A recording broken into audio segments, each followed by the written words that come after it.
Good afternoon, everyone. Today is April 28th, 2020, and today I just want to cover a IWM debit spread that I made the other day. I just want to cover some sort of general understandings of what a debit spread is and sort of how you could execute one. I'm going to try not to be too long-winded, and if you have any questions below, you could ask me. So just really quick, since I just started my channel,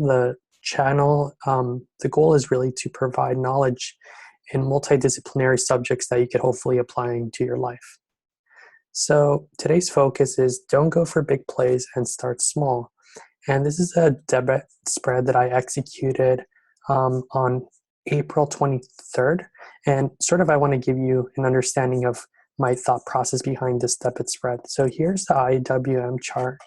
And if you look at the chart, I bought my debit spread around, it was the 23rd, and we could go check just to make sure. But you could see that my debit spread was on the 23rd of April, and it was at 121, expiring on May 15th. And basically, my thought process was that we would likely move higher because I tend to use moving averages sometimes. And my thought process is that we would run into this 50-day moving average. So this was the 23rd.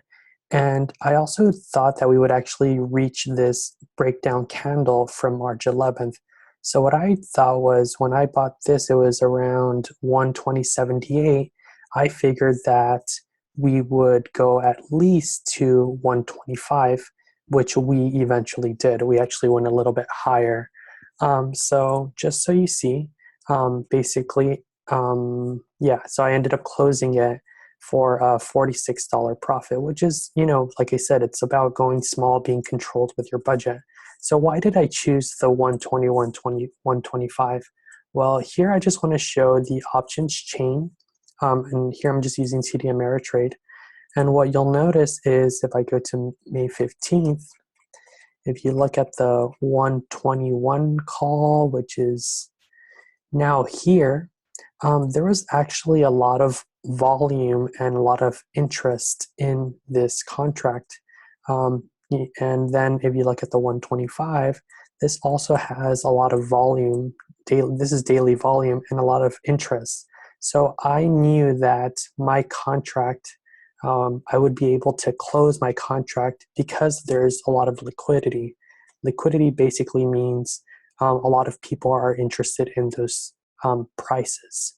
So that was sort of the thought process behind it.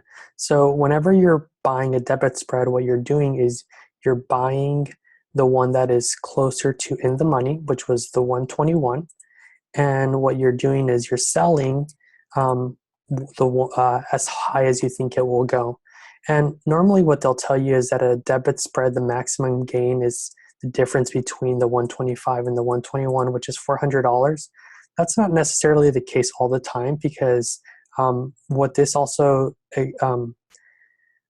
this doesn't take into account the implied volatility and sort of the change over time as you get closer to your expiration date. So even though my debit spread went all the way up to 127 or even at 125, I was not able to get $400 of profit because throughout this time we were just moving up and forth and it took a while for us to break out.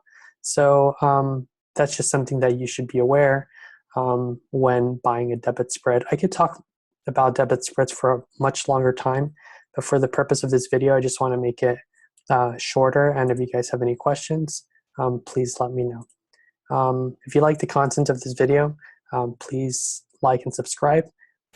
Thank you.